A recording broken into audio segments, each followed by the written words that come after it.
టాలీవుడ్ సినీ ఇండస్ట్రీలో హీరోయిన్ సమంతకు ఉన్న క్రేజ్ అంతా ఇంతా కాదు. ఒకప్పుడు స్టార్ హీరోయిన్ గా కొనసాగింది. ఇప్పుడు సినిమాలకు దూరంగా ఉంది. మయోసైటిస్ వ్యాధితో పోరాడింది. జీవితంలోనూ ఇప్పుడు ఒంటరితనంతో పోరాడుతుంది. నాగ చైతన్యతో విడాకులు తీసుకున్న తర్వాత అడుగడుగునా సమంతను సమస్యలు చుట్టుముట్టేశాయి. అభిమానులు కూడా సమంతకు అండగా నిలిచి మాట్లాడింది లేదు. కలుస్తారనుకున్న జంట ఇక ఎప్పటికి కలవరని తెలిసి అభిమానుల గుండెలు బద్దలయ్యాయి. ఇలాంటి పరిస్థితిలోనే సమంత నాన్న కూడా దూరమయ్యాడు. సినిమాలకు దూరంగా ఉన్న సమంత ఈ మధ్యనే హనీ బన్నీ అనే వెబ్ సిరీస్ తో ప్రేక్షకుల ముందుకు వచ్చింది. అయితే సినిమా గురించే కాకుండా సమంత పర్సనల్ లైఫ్ గురించి నిత్యం సోషల్ మీడియాలో ఏదో ఒక వార్త వినిపిస్తూనే ఉంటుంది. కొన్ని రోజుల ముందు వరుణ్ ధావన్తో సమంత డాన్స్ చేసిన వీడియో వైరల్ అయింది. ఇక ఇప్పుడు నాగ చైతన్య శోభితను పెళ్లి చేసుకోబోతున్నాడు. ఈ తరుణంలో మరోసారి సమంతపై వార్తలు నెట్టింట షికారు చేస్తున్నాయి. జ్ఞాపకాలు ఎప్పటికైనా గాయాలు కాకుండా పోతాయా?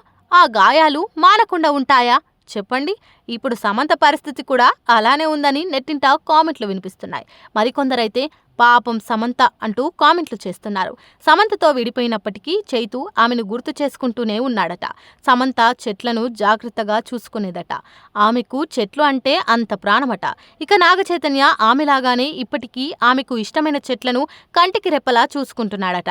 ఇప్పుడు ఈ వార్తే సోషల్ మీడియాలో తెగ వైరల్ అవుతుంది. నాగ చైతన్య శోభిత పెళ్లి వేడుక హైదరాబాద్లోని అన్నపూర్ణ స్టూడియోస్లో జరగనుంది. ఆ పెళ్లికి చైతు, శోభితల కుటుంబాలు మాత్రమే కాకుండా కొంతమంది సినీ ప్రముఖులు కూడా హాజరు కానున్నారు. అయితే అందులో సమంత ఉంటుందా ఉండదా అనేది పక్కన పెడితే ఫ్యాన్స్ మాత్రం ఆమెను వెళ్లొద్దనే అంటున్నారు. సమంత తండ్రి జోసెఫ్ ప్రభు గుండెపోటుతో ఈ మధ్యనే చనిపోయారు. ఓవైపు నాన్నలేని లోటు, మరోవైపు మాజీ భర్తకు పెళ్లి, ఇక మయోసైటిస్ సమస్య, సినిమాలకు దూరంగా ఉండటం ఇవన్నీ కృంగదీసే విషయాలే. అయితే వీటన్నింటిని తట్టుకుని నిలబడిన సమంతకు మరికొందరు హ్యాట్స్ ఆఫ్ చెబుతున్నారు. సమంత వెరీ స్ట్రాంగ్ అంటూ కామెంట్లు చేస్తున్నారు.